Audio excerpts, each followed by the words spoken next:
Mr. President, the Deputy Minority Leader, Senator Risa Ontiveros, is also seeking the floor. I move that she be recognized. Senator Ontiveros is recognized. Incoming. Former. Recognized po ba ako, Mr. President, na magsalita? You were the majority leader was moved for your recognition. So I recognize you. Salamat kaayo, Mr. President. Sinusuportahan ko po yung pagtindig ng Ginoo mula sa Bukidnon sa napaka-importanteng isyung ito.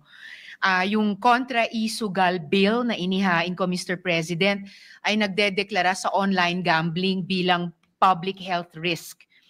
Yung mga highlights nito ay kasama yung pag-restrict ng access sa mga individual edad 21 at mas matanda, at may striktong age verification at pagbawal din ng direct linking niyang online gambling platforms sa mga electronic wallets at super apps na pinagbabawal din na mag-advertising tungkol sa online gambling.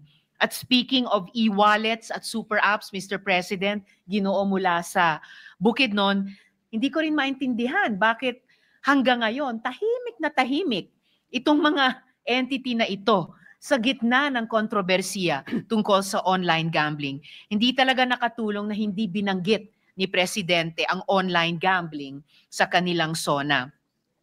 Yung panukalang batas na inihain ko po ay nagmamandato ng isang National Online Gambling Self-Exclusion Registry at pinapayagan ang mga family members na mag-initiate ng player bans.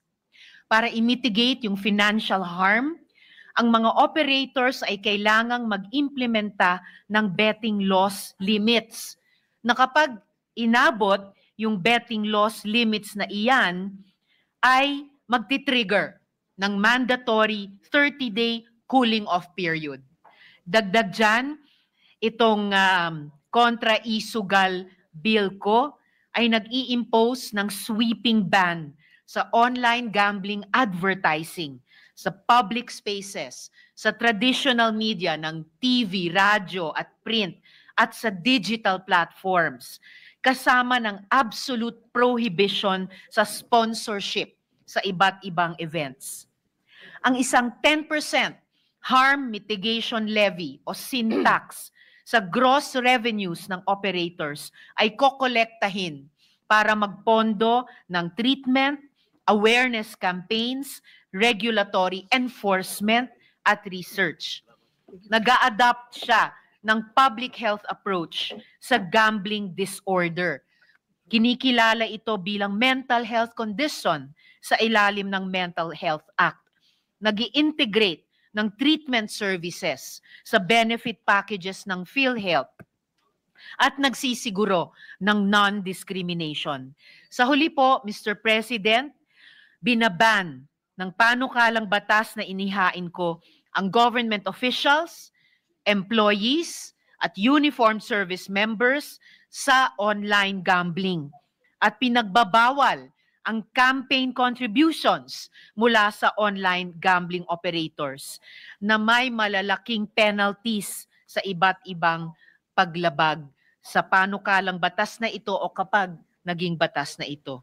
Maraming salamat po, Mr. President, at muli, daghang salamat sa gentleman mula sa Ginoo mula sa Bukidnon. Maraming salamat po to my dear fellow minority member.